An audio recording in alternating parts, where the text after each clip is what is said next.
Sabi nila, masakit ang pagtaksilan, pero minsan mas masakit ang malaman ang katotohanan na pilit itinatago para di ka masaktan. Dear Ate M, magandang araw. Tawagin mo na lang akong Lynn. Hindi ko na kayang itago ang lahat, kaya't naisip kong ibahagi ang lahat ng ito sa programa mo. Baka sakaling may makatulong sa akin o magbigay linaw sa sitwasyon ko. May boyfriend ako, si Paul. Magdadalawang taon na kami. At sa buong panahong iyon, wala akong naging problema sa kanya. Mabait siya, maalaga, at talagang ipinapakita niya sa akin na mahal niya ako. Pero Ate M, sa isang pagkakataon, nalaman ko ang isang bagay na bumago sa lahat. Isang araw, pumunta ako sa bahay ni Paul nang walang pasabi.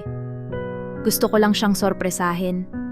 Pagdating ko doon, hindi ako kumatok agad. Narinig kong may kausap siya sa telepono. Hindi naman ako agad nag-isip ng masama, kaya tumuloy na ako. Pero habang papalapit ako, narinig kong binabanggit niya ang pangalan ko. At ang boses niya, iba. Parang may tension. Dahil sa kaba, hindi na ako pumasok. Nakinig na lang ako sa labas at doon ko nalaman. May kausap siya tungkol sa isang babae na hindi ako.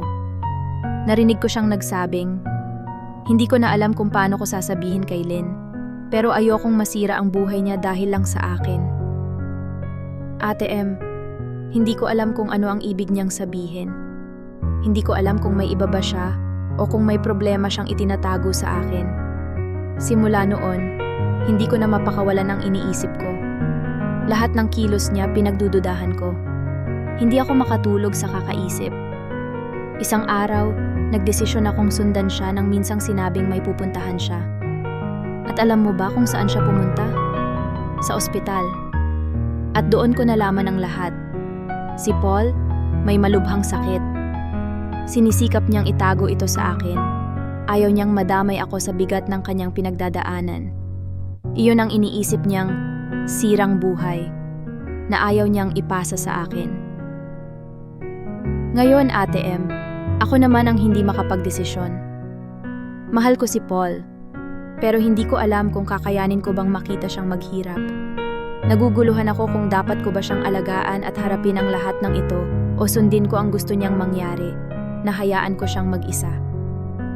Ate M, ano ba ang dapat kong gawin? Ang sakit ng puso ko, pero alam kong mas nasasaktan si Paul.